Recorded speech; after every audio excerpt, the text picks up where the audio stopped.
Shalom Elohimers, tayangan ini hanya berisi khotbah pada ibadah. Segmen lain dalam ibadah tidak termasuk dalam tayangan ini. Kami sangat mengharapkan Bapak Ibu Saudara dapat hadir secara onsite untuk mengikuti keseluruhan ibadah yang ada di GPDI Elohim Sidoarjo. Tuhan Yesus memberkati. Shalom, selamat malam. Iya, puji Tuhan. Apa kabarnya? Baik semua? Atau lagi tidak di posisi yang lagi baik mungkin hari-hari ini? Apapun yang terjadi Bapak Ibu Saudara, saya percaya bahwa Tuhan yang kita sembah adalah Tuhan yang baik, amin. Dan saya percaya juga Bapak Ibu Saudara datang ke tempat ini dengan satu pengharapan, dengan satu kerinduan untuk paling tidak pulang, tidak sama seperti Saudara datang, amin. Baik Bapak Ibu Saudara, saya tahu beberapa hal atau mungkin hari-hari ini kehidupan kita tidak semakin hari semakin mudah, tapi semakin hari Alkitab katakan semakin jahat, tidak semakin baik. Dan saya tahu mungkin ada beberapa atau mungkin banyak dari sebagian kita juga yang hidupnya penuh dengan banyak pergumulan kehidupan yang mungkin tidak mudah untuk kita lewati. Tapi saya percaya sekali lagi bersama dengan Tuhan, apapun yang terjadi dalam kehidupan kita ada di tempat yang benar, kita ada di tempat yang tepat, kita ada juga di dalam komunitas yang benar, orang-orang percaya yang menyembah Tuhan yang luar biasa yang bisa diandalkan, yaitu Tuhan kita Yesus Kristus. Nah saudara, kalau tadi mengutip dari ada beberapa hal tadi seperti disebutkan tadi Ibu Feni ya, sempat ngomong di dalam Matius 11 ayat 28, kalau ini mungkin yang sedang terjadi dalam kehidupan saudara, hari-hari ini firman Tuhan berkata seperti ini, marilah kepadaku semua yang letih lesu dan beban berat, aku akan memberikan kelegaan kepadamu. Saya tidak tahu alasan saudara datang ke tempat ini, tapi kalau ini ada di dalam kehidupan saudara, letih lesu, ya, beban berat, Tuhan berkata bahwa datanglah kepadaku. Ya, saudara, datanglah kepadaku semua yang lagi capek, yang lagi mungkin berat kehidupannya, yang mungkin saat ini masalahnya sepertinya tidak habis-habis. Mungkin ada yang memiliki sakit penyakit yang tidak kunjung sembuh sampai hari ini, ya saudara, dan itu menjadi beban yang berat bagi saudara. Mungkin ada masalah dengan anak, menantu, mungkin di dalam pernikahan saudara mungkin tidak sedang baik-baik saja. Saya katakan bahwa mari kita datang kepada Sang Sumber pengharapan kita, yaitu Tuhan. Ya, bahkan di dalam Yohanes 7 ayat yang ke-37 sampai 38, firman Tuhan berkata seperti ini, dan pada hari terakhir, yaitu pada puncak perayaan itu, Yesus berdiri dan berseru, barang siapa haus, baiklah ia datang kepadaku dan minum. Barang siapa percaya kepadaku seperti yang dikatakan oleh kitab suci, dari dalam hatinya akan mengalir aliran-aliran air hidup, saudara. Di ayat yang ke-37 dikatakan bahwa pada hari terakhir, yaitu pada puncak perayaan itu, Yesus berdiri dan berseru, barang siapa haus, baiklah ia datang kepadaku dan minum. Kata-kata haus, saudara, yang tercatat di situ, itu memiliki dua arti dalam bahasa Grekanya ya, yaitu dipsau atau dipsau, saudara ya. Memiliki arti yang pertama, yaitu menunjukkan kepada sebuah kondisi yang menderita haus secara fisik, sampai di titik yang menyakitkan. Itu arti yang pertama, saudara ya. Secara fisik kita mengalami sebuah kehausan sampai di titik kita menderita dan menyakitkan. Yang kedua, haus di sini juga berbicara bukan hanya berbicara tentang kebutuhan fisik akan air, tetapi haus juga menggambarkan sebuah kondisi emosional dan spiritual di mana seseorang merasa sangat membutuhkan penyegaran jiwa, dikuatkan dan didukung hidupnya. Jadi haus ternyata di situ memiliki dua makna atau dua arti. Yang pertama, secara fisik itu sebuah kondisi yang benar-benar haus atau menderita haus sampai di titik menyakitkan.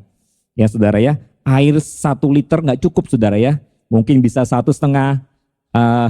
tandun saudara ya, mungkin bisa 1,5 liter, 1.500 mili saudara ya, baru bisa memuaskan. Ya, sampai menyakitkan. Tetapi haus yang kedua itu berbicara bukan hanya sekedar kondisi emosional dan spiritual di mana seorang sangat membutuhkan penyegaran jiwa dan perlu dikuatkan dan didukung dalam hidupnya. Mungkin ada sebagian orang berkata bahwa jiwa kita bisa dipuaskan kok Pak dengan kita mungkin traveling, ketika kita mungkin healing ke tempat-tempat yang kita sukai, ya mungkin Bali, ya destinasinya mungkin apa, Labuan Bajo, mungkin saudara kalau saudara punya berkat lebih mungkin saudara bisa keliling Eropa. Tapi pertanyaannya, apakah saudara ketika melakukan traveling seperti itu, pertanyaannya apakah yang di jiwa saudara itu bisa dipuaskan atau butuh lebih banyak lagi travelingnya saudara?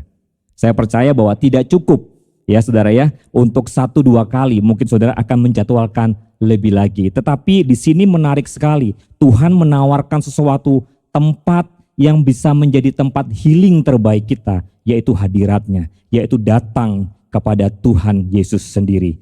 Jadi saudara, makna dan konteks daripada Yohanes 7 ayat yang ke-37 ini berkata bahwa jika jiwa kita tidak lagi segar ya, merasa terabaikan dan lemah sampai keadaan itu membawa kita kepada kondisi yang menyakitkan. Nah, di sini Yesus berkata, untuk datang kepadanya sebagai satu-satunya tempat pemulihan dan sumber kehidupan, saudara. Kenapa saudara penting datang kepada Yesus? Karena Yesus mengarahkan kita untuk datang kepadanya, dan minum ini bukan hanya berbicara tentang mencari air biasa, melainkan mencari pemulihan dan penguatan jiwa di dalam Tuhan. Banyak orang cenderung atau mungkin beberapa orang percaya cenderung mencari penyelesaian di luar daripada Tuhan saat jiwa mereka sakit, saudara. Tapi Tuhan Yesus mengajarkan bahwa hanya dengan datang kepadanya kita dapat mengalami kedamaian dan penyegaran sejati. Yohanes 14 ayat yang ke-27 berkata, damai sejahtera ku tinggalkan kepadamu, damai sejahtera ku berikan kepadamu, dan apa yang ku berikan tidak seperti yang diberikan oleh dunia kepadamu. Janganlah gelisah dan gentar hatimu. Ya saudara, kalau hari-hari ini saudara sedang mengalami yang namanya desakan, yang mengalami kesesakan di dalam jiwa saudara, Tuhan menjanjikan datanglah kepadaku, datanglah kepada Yesus dan minumlah daripadaku. Ya, Yesus sebagai tempat yang tetap, Yesus menjadi tempat yang menjadi salah satu acuan yang bisa diandalkan saudara ya. Di Yohanes 7:37 tadi berkata bahwa di Yohanes 7 ayat 37 berkata bahwa Yesus sendiri berseru, barang siapa haus, baiklah ia datang. Tadi yang pertama kita pelajari tentang kata-kata haus seperti apa definisinya, dan yang kedua, baiklah ia datang. Nah, datang saudara dalam bahasa aslinya, kata datang itu artinya erkomai.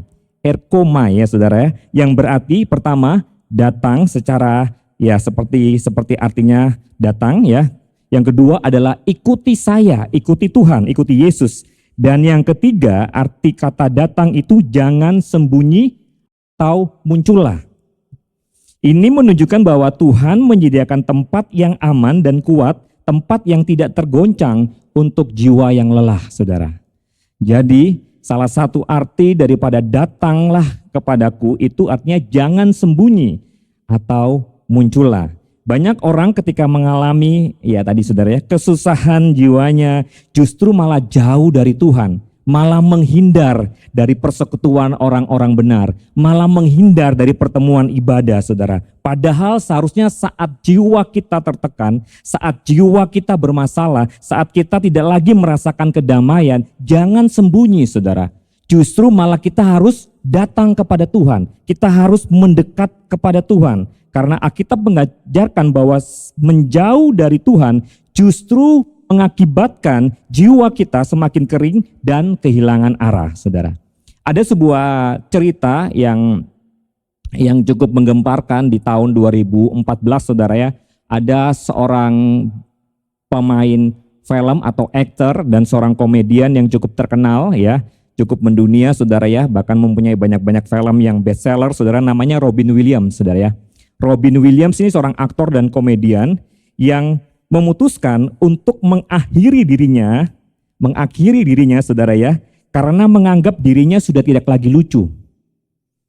Jadi orang ini, seorang aktor ini saudara ya, sudah punya nama besar, asetnya begitu banyak, sangat terkenal, apa yang mungkin tidak banyak orang punya dia sudah miliki, dia sudah punya. Tetapi pada tahun 2015 dia memutuskan untuk mengakhiri hidupnya hanya karena dia sudah menganggap dirinya tidak lucu lagi, saudara.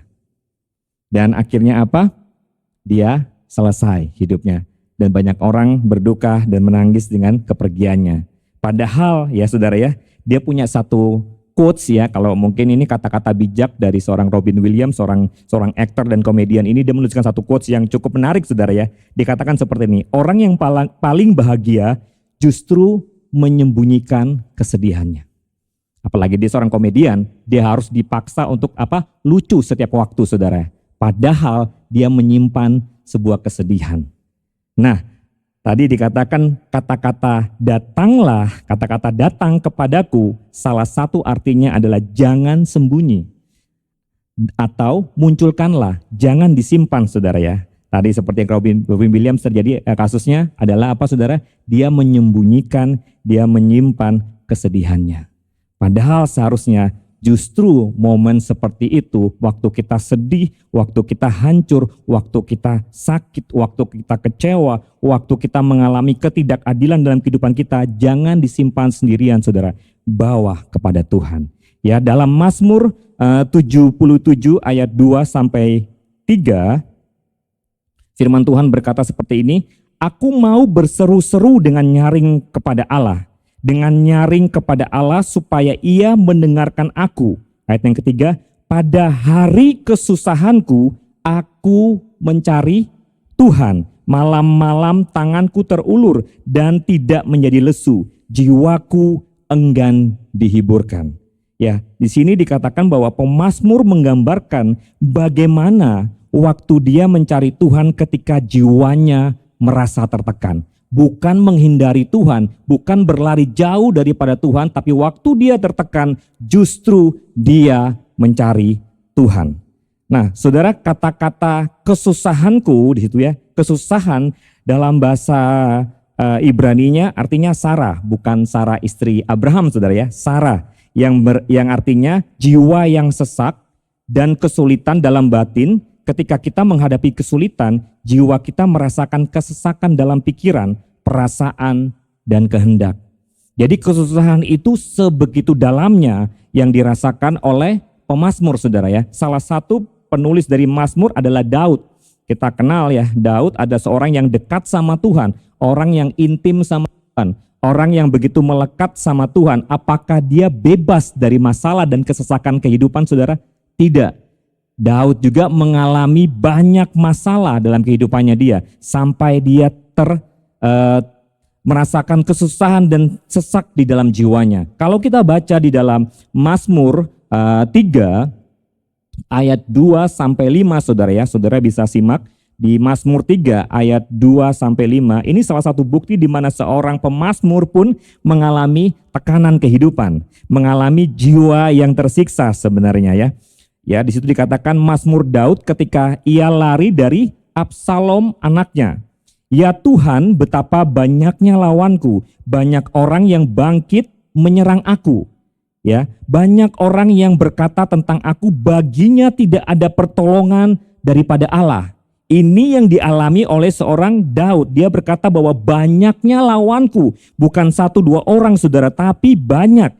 Orang bangkit menyerang aku, bahkan mereka berkata Tuhan sendiri pun tidak akan pernah menolong Daud. Tetapi di ayat yang keempat dikatakan, tetapi engkau Tuhan adalah perisai yang melindungi aku, engkaulah kemuliaanku dan yang mengangkat kepalaku, dengan nyaring aku berseru kepada Tuhan dan ia menjawab dari gunungnya yang kudus. Selah. Saudara, seorang Daud mengalami tekanan. Dia dikepung oleh musuh, bahkan bukan cuma satu, banyak yang bangkit menyerang dia. Banyak orang yang mau mengambil jiwanya, saudara ya, mengambil hidupnya. Tetapi Daud bukan malah berputus asa, sedih dan merasa ditinggalkan oleh Tuhan, tetapi justru dia datang kepada Tuhan. Saat jiwanya tersiksa, saat dia mulai berada dalam tekanan, justru dia berseru kepada Tuhan, Tuhan tolong aku. Kalau saudara baca di ayat yang ke-6, dikatakan di situ, lalu Daud membaringkan diri lalu tidur. Aku bangun sebab Tuhan menopang aku. Saudara, orang yang benar-benar mempercayakan hidupnya sama Tuhan atau datang kepada Tuhan, sekalipun 1000 bahkan berlaksa-laksa orang mengupung dia, mengurung dia, saat dia datang kepada Tuhan, ini orang harusnya stres saudara.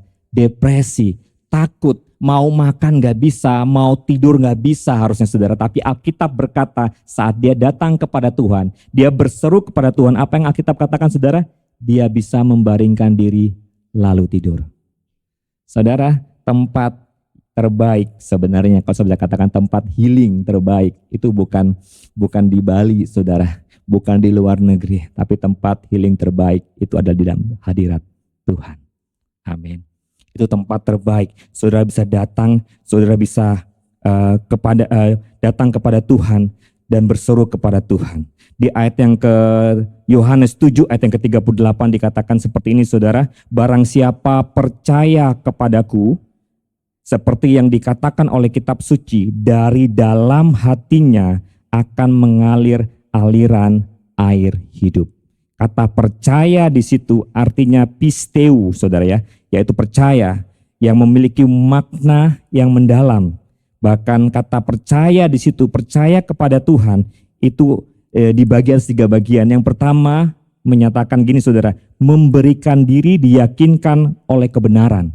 Jadi waktu saudara percaya datang kepada Tuhan, dan percaya itu artinya pertama saudara memberikan diri diyakinkan oleh kebenaran. Ketika kita merenungkan firman Tuhan, kita diyakinkan dalam hati kita ya tentang kebenaran Tuhan yang tidak pernah gagal. Yang kedua, makna percaya adalah berkomitmen pada Tuhan dalam kesetiaan. Kepercayaan yang sejati bukanlah sementara, itu adalah komitmen yang berkelanjutan. Walaupun dalam kesulitan, kita tetap setia kepada Tuhan. Apapun yang terjadi dalam kehidupan saudara, saudara harus tetap setia kepada Tuhan. Yang ketiga, kata atau makna daripada percaya yaitu keyakinan akan jaminan atau janji kepastian daripada.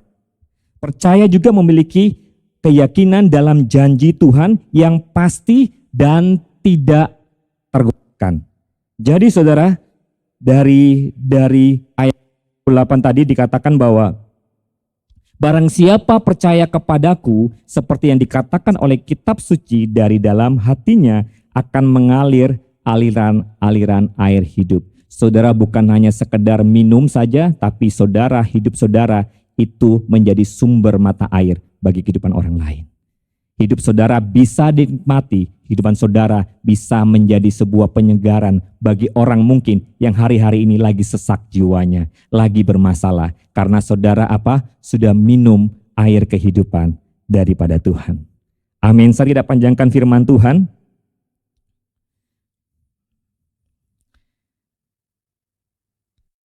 Kita belajar dari sini, kita belajar bahwa proses hidup yang penuh tantangan itu bukan untuk menghancurkan kita saudara, melainkan untuk memperkaya jiwa kita dan membuat kita ini semakin dewasa di dalam Tuhan harusnya.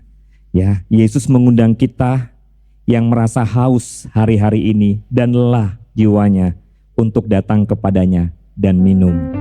Ini adalah undangan untuk saudara mengalami penyegaran dan kekuatan dari Tuhan. Firman Tuhan berkata, ya, orang yang menanti-nantikan Tuhan akan mendapatkan kekuatan baru.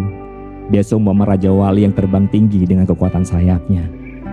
Oleh sebab itu, mari kita datang sama Tuhan saat kita berbeban berat, punya masalah mungkin sepertinya tidak bisa terselesaikan oleh kekuatan kita sendiri. Tetapi mari, saya mengundang Bapak Ibu Saudara untuk datang kepada Tuhan, untuk minta air kehidupan daripada sumber kita semua, yaitu Tuhan Yesus Kristus. Mari sama-sama kita angkat pujian ini dan kita sembah Tuhan.